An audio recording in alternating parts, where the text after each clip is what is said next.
What's up, guys? About time to refill that cup. Over the years, I've showed you guys a number of knives that I've gotten, ones that I've used and liked, etc. I've showed you videos and things on knives such as this Ontario RD6, which is a great knife. It's a full tang, big chunk of steel, right? I have showed you videos of other knives that I like and use, such as this Becker BK9. Again, big chunk of solid steel. Probably one of my most used knives is my BK7, which is like BK9, just shorter.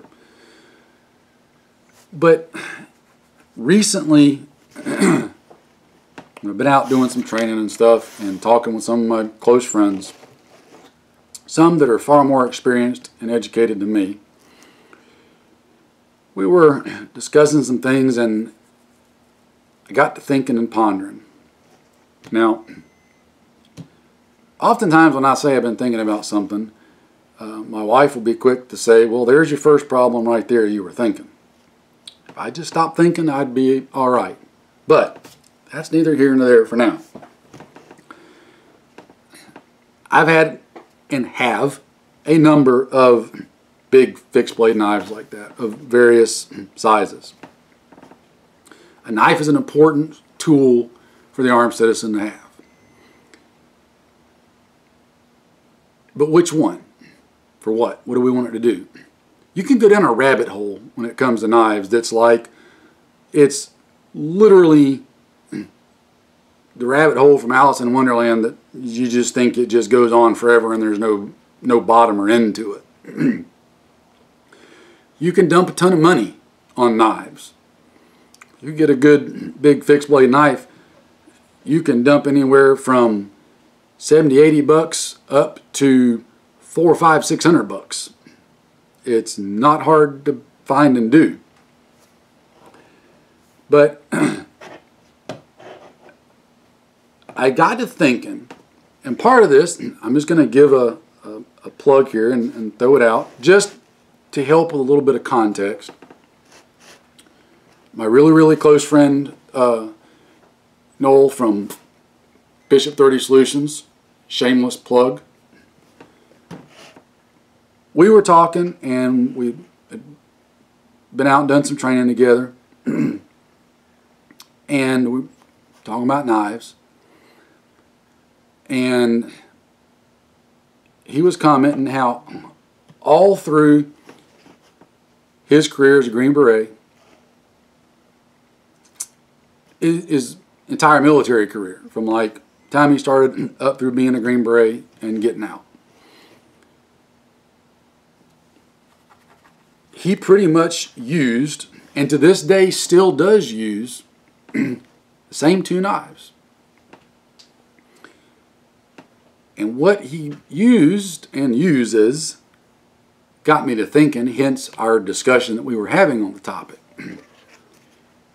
And his primary two fixed blade knives are one of the little Air Force pilot survival knives and a regular full-size classic K-bar. Those two knives he has got years and years of use on and with, and they're still serving him well and going strong.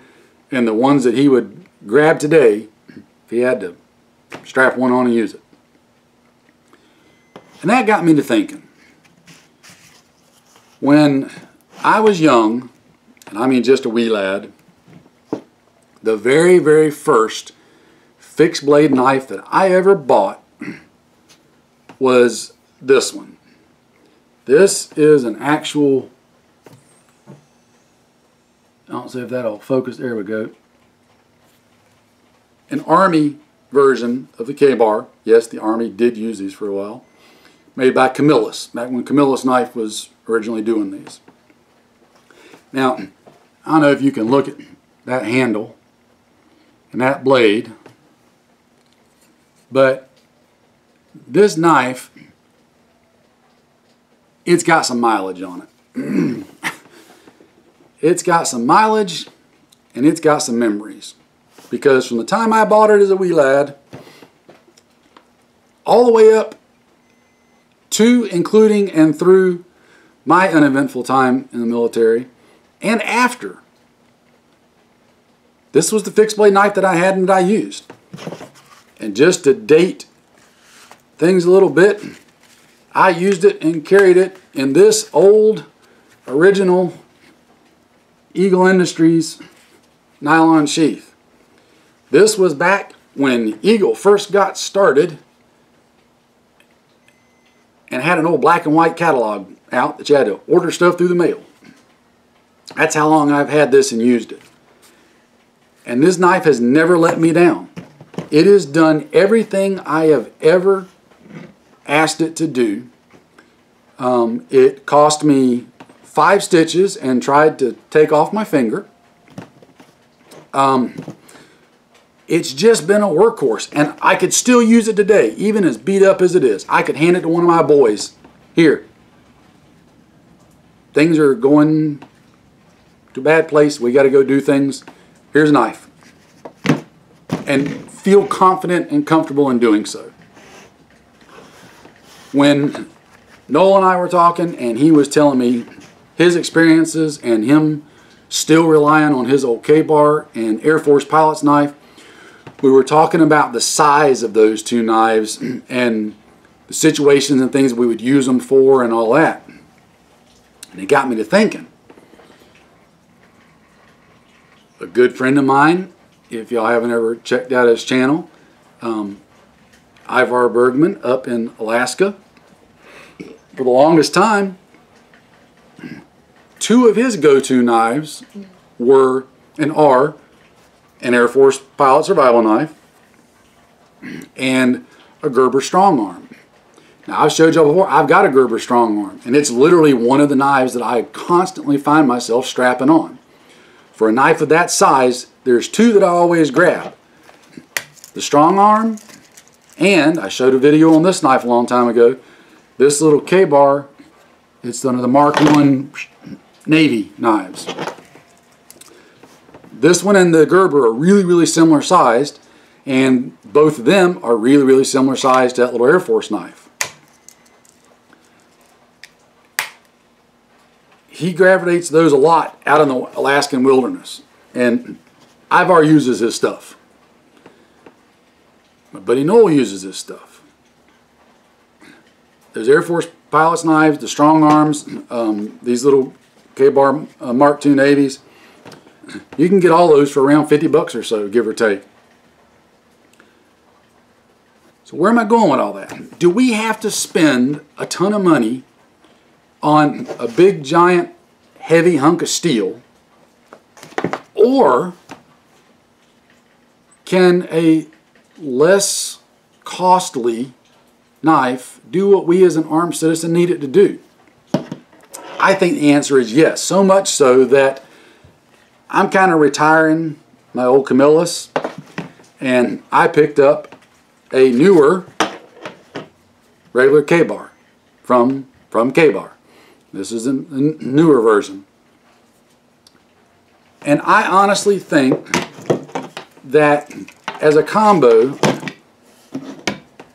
these 2 knives from K-bar right here, the classic K-bar and the Mark II Navy, if the world fell apart tomorrow, I could strap these 2 knives on, not at the same time, or maybe at the same time, all depends, and do everything I would need a knife to do without issue and without breaking the bank. Now, I'm using these 2 as an example because it's what I've gravitated to and use them. There are other similar things that may fit your bill. My point is the size of the 2 knives and the cost. Similar things like the strong arm would be another one I would grab.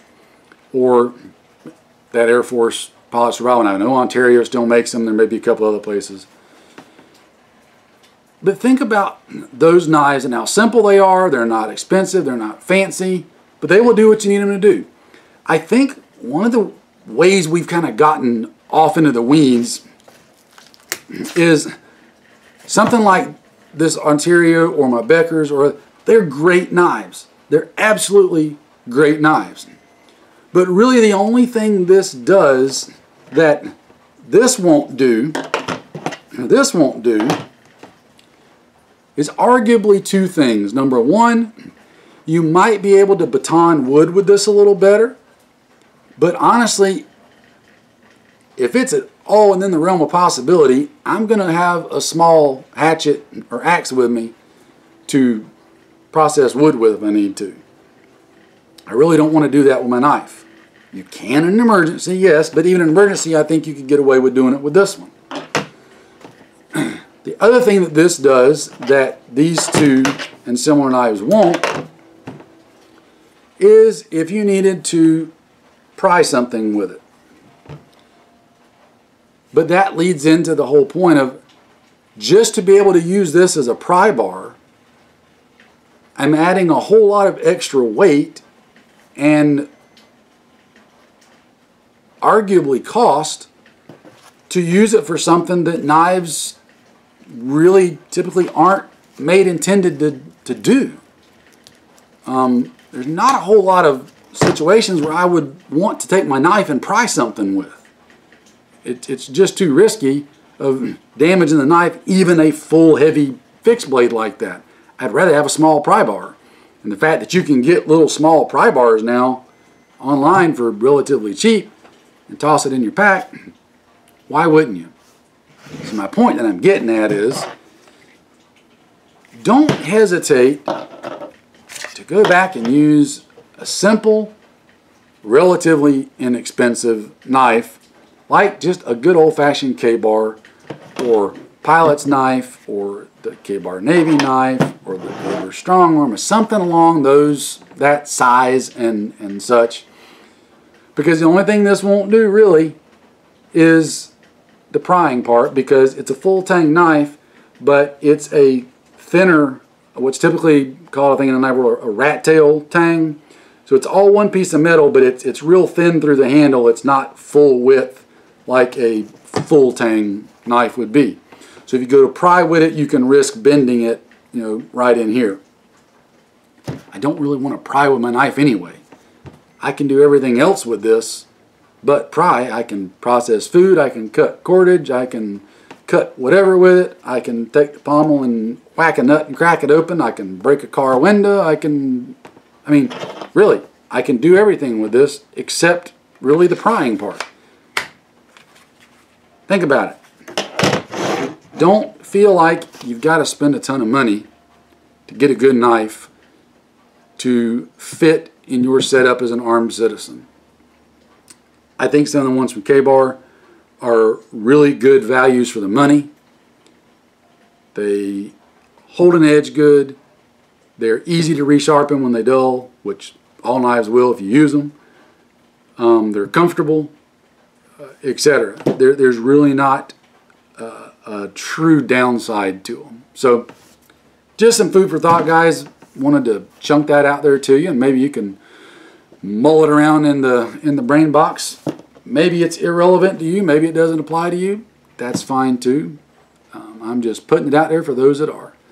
So good old-fashioned modern classic K-Bar could be one of the perfect knives for the armed citizen. It's been in use for a long time. It's seen a lot of actual field use around the world, and it's kind of hard to argue with its track record and history. And when you can get a modern one that's got a really nice weather-resistant Kraton handle and comes from the factory with a really good usable polymer sheath, man, for well under $100, hard to argue with that knife, I do believe. So, my 2 cents. Take it for what you paid for it. You guys stay safe. I'll see you later.